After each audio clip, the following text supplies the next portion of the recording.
हम सब जानते हैं कि जय भीम का मतलब क्या है। जय भीम का मतलब है डॉक्टर आम्बेडकर की जय।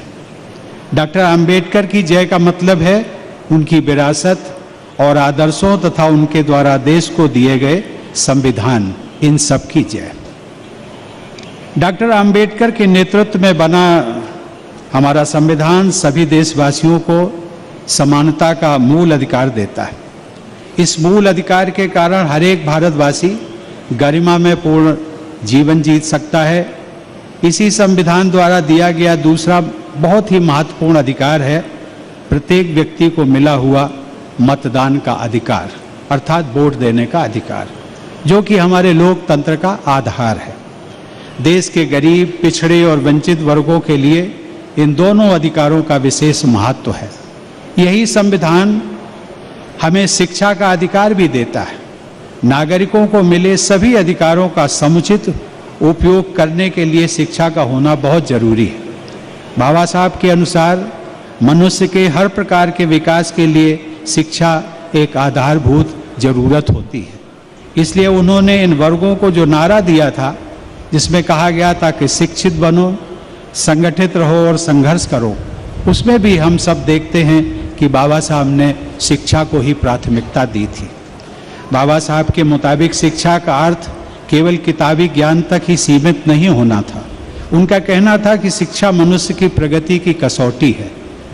मित्रों, बाबा साहब के जीवन के बारे में जानकर सभी को, खासकर युवाओं को, बहुत प्रेरणा मिलती है। कदम कदम पर अभाव, अपमान और अड़चनों का सामना करते हुए वंचित समाज के एक बालक ने दुनिया के सबसे सम्मानित विश्वविद्यालयों में असाधारण विद्यार्थी के रूप में सम्मान अर्जित किया था। जब वे केवल 27 वर्ष के थे तब उनका एक महत्वपूर्ण लेख प्रकाशित हुआ था, जिसका नाम था small holdings in India and their remedy.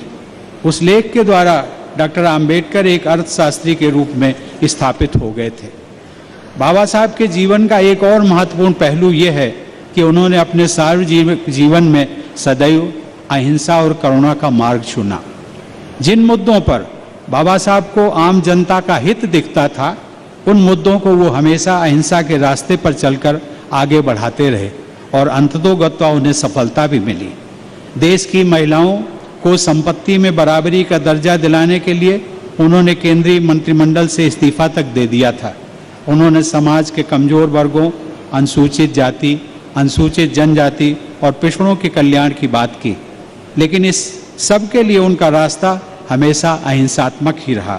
संवाद के द्वारा, चर्चा के द्वारा लोगों के सामने अपनी बात रखकर वे सहमति बनाते थे, क्योंकि बाबा साहब का मानना था कि यह देश अपना है, यहाँ के सब लोग अपने हैं और समाज के कमजोर वर्गों को न्याय दिलाने हेतु जो भी करना है वह सब सदैव अहिंसात्मक तरीकों से ही व्यापक हित में हासिल किया जा सकता है, ताकि समाज में हमेशा सौहार्द का वातावरण बना रहे।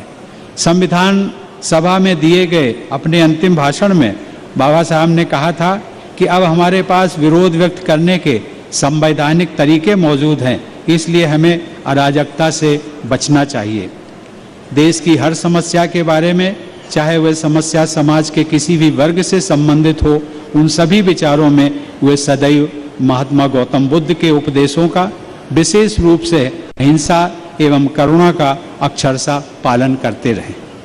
बाबा साहब बहुआयामी व्यक्तित्व के धनी थे।